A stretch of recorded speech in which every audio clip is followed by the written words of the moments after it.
Bismillahirrahmanirrahim. Assalamualaikum warahmatullahi wabarakatuh. Alhamdulillahi rabbil alamin. Wabihi nasta'inu ala umuri dunia waddin. Assalatu wassalamu ala ashrafil anbiya'i wal mursalin, Sayyidina wa maulana Muhammadin wa ala alihi wa sahbihi ajma'in. Amma ba'du.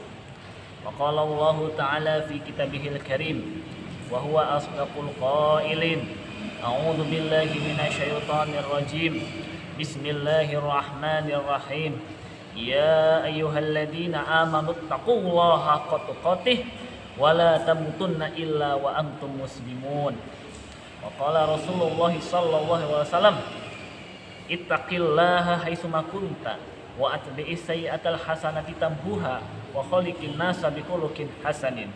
Shadaqallahul azim wa sadaqa rasuluhun nabiyyul karim wa nahnu ala dzalika minasyahidin wa syakirin walhamdulillahi rabbil alamin.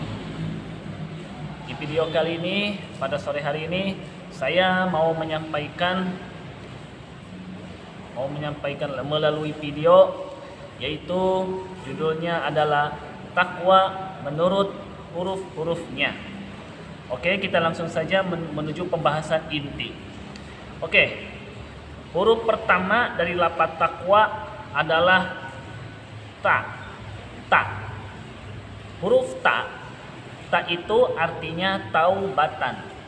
Taubatan itu adalah lafaz dari isi masdar yang artinya taba yatubu taubatan. Maknanya roja'a yarji'u. Yarji'u roj'an. Artinya kembali. Kembali kemana? Kembali kepada kebenaran. Jadi orang yang bertakwa itu harus taubat.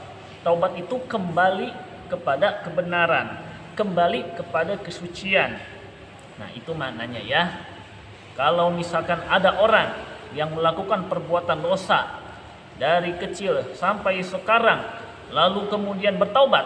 Setelah taubat itu akhirnya dia kembali kepada kebenaran, sadar terhadap dosa-dosanya, cepat-cepat bertobat kembali kepada kebenaran. Itulah orang-orang yang bertakwa. Yang pertama adalah taubat, kembali kepada kebenaran. Itu ya.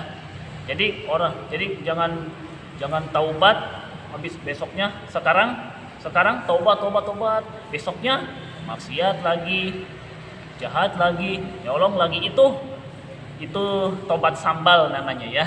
Jadi taubat itu harus bersungguh-sungguh, taubatan nasuha, bersungguh-sungguh. Jadi jangan taubat sambal, jangan taubat asal-asalan begitu ya. Itu kan taubatnya tidak teratur namanya kan begitu ya. Nah, jadi sekali lagi orang yang bertakwa itu adalah tak taubat. Syarat orang bertakwa adalah kembali kepada kebenaran. Fungsi taubat itu adalah untuk membimbing seseorang menuju ke arah yang benar. Itu namanya taubat. Oke. Yang kedua, qanaah. Qanaah itu dalam istilahnya kita rela hidup apa adanya. Kita hidup apa adanya gitu ya. Pokoknya kita hidup sederhana ya, tidak terlalu kaya, tidak terlalu miskin, gitulah bahasa kita ya. Itu qanaah. Qanaah itu rela menerima, ridho apa yang Allah kasih, kita terima saja. Apa yang Allah kasih musibah, kasih ujian, segala macam itu kita terima. Kita terima apa adanya. Jadi kita sebagai orang muslim yang bertakwa harus qanaah. Jadi qanaah itu adalah hidup menerima apa adanya. Apa adanya, mau makan sederhana, minum sederhana, TV sederhana, rumah sederhana, ruangan sederhana, mobil sederhana, ya, diulang ya. Kolam sederhana, ya kan, duit sederhana, emas sederhana, perak sederhana, semuanya kalau kita lakukan secara sederhana akan timbul qanaah. Jadi hidup rela apa adanya. Ya, kalau Allah kasih Ujian miskin kita rela, Allah kasih kaya alhamdulillah. Jadi miskin dan kaya adalah ujian. Kenapa? Kita qanaah. Ya harus qanaah. Sebab kalau hidup kita tidak qanaah ya percuma, hidup kita tidak akan teratur, kan begitu. Oke. Jadi sekali lagi, qanaah itu artinya hidup menerima apa adanya. Oke. Kemudian yang selanjutnya huruf waw, wara. Wara itu adalah memelihara diri, menjaga diri dari perkara-perkara yang diharamkan oleh agama. Makanya berangkat dalam sebuah hadis, innal halala bayyinun wa innal harama bayyinun wa bainahuma umurun mushtabihat la ya'lamuhunna katsirun minan nas. Hadis yang diriwayatkan oleh Imam Bukhari dan Muslim. Dalam hadis arba'in ya. Oke, dalam artinya apa? Innal halala bayyinun, sesungguhnya halal itu jelas. Ya. Halal itu jelas. Makanan yang halal jelas. Jelas apanya? Jelas zatnya, jelas kandungannya.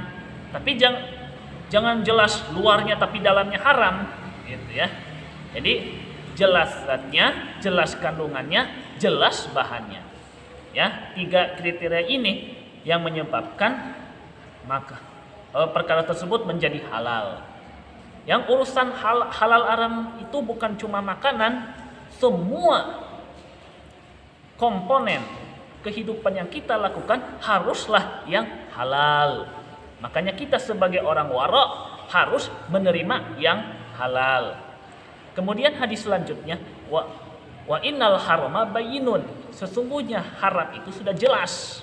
Haram itu adalah yang apabila dikerjakan dapat dosa, ditinggalkan dapat pahala.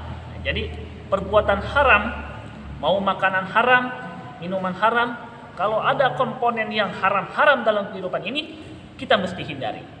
Harus kita hindari. Kenapa? Andaikan keharaman yang kita kerjakan sekarang ini akan timbul dosa, hati kita tidak tenang. Nah, itu konsekuensinya begitu, ya. Oke.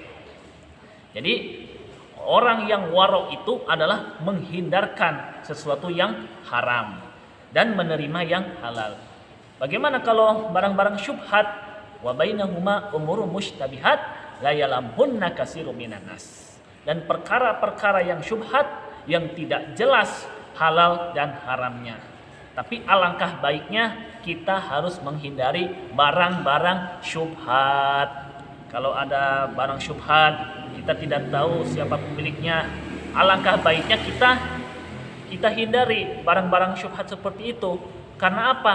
Ibarat seperti kambing yang sedang berada di dekat pagar mau nembus ke halaman orang, gitu. Ya. Jadi kalau misalkan kambing itu ini pagar, ini kambing. Kambing bentar lagi nih mau mendekat ke wilayah yang haram, syubhat nih. Nah, misalkan kambing itu terobos kepada jalur yang haram, maka itu sudah haram. Nah, kira-kira seperti itu ya logikanya. Jadi orang yang waro itu adalah senantiasa memelihara diri dari perkara yang diharamkan. Itulah orang-orang yang bertakwa. Jadi kita sebagai kaum muslimin yang punya ketakwaan harus punya sifat wara, menjaga diri, memelihara diri.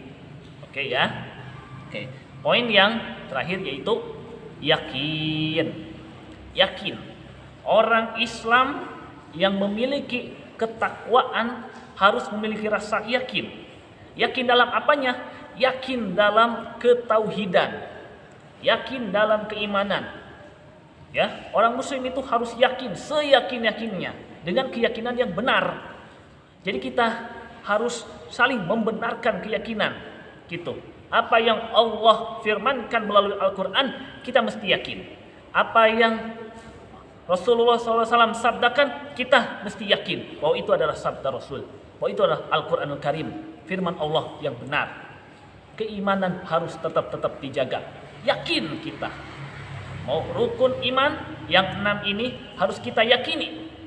Karena orang yang bertakwa adalah punya kestabilan dalam keyakinan. Sebab kalau orang bertakwa yang tidak berkeyakinan, itu akan hancur status kemusliminnya, hancur status keislamannya itu. Kalau orang yang muslim yang tidak bertakwa. Nah, itu. Jadi sekali lagi, orang yang bertakwa memiliki rasa keyakinan yang tinggi, rasa keyakinan yang mantap, rasa keyakinan yang betul-betul stabil untuk bisa meyakini bahwa Allah itu wajib kita imani. Iman kepada Allah, malaikat, kitab, rasul, hari kiamat, dan qadar. 6 rukun iman ini harus kita yakini sepenuhnya sebagai orang-orang yang bertakwa. Jadi yang takwa itu ada 4. Ada ta, ada qaf, ada waw, ada ya. Nah, jadi kaum muslimin yang memiliki 4 elemen ini, insya Allah kita akan selamat dunia dan akhirat. Amin ya rabbal alamin. Nah, jadi wahai kaum muslimin muslimat, saya ingin menyampaikan bahwasanya kita orang Islam yang benar keyakinannya, benar kemantapannya, harus menjalankan protokol keagamaan, protokol ibadah. Kalau protokol kesehatan lain lagi ya. Jadi dalam dunia keagamaan, ketakwaan yang kita jalankan harus memenuhi protokol kerohanian dan protokol keagamaan. Jadi mudah-mudahan hari ini lancar dan hari ini juga lancar. Jadi hari ini harus ada rasa ketakwaan yang menonjol. Jadi mau miskin, mau kaya, ketakwaan yang menentukan. Oke. Nah, itu dia. Mungkin itu saja yang dapat saya sampaikan. Mudah-mudahan ada manfaatnya dan mohon maaf apabila ada kekurangan dan khilafan baik yang disengaja maupun tidak disengaja. Terima kasih atas perhatiannya. Wal afu minkum. Wassalamualaikum warahmatullahi wabarakatuh.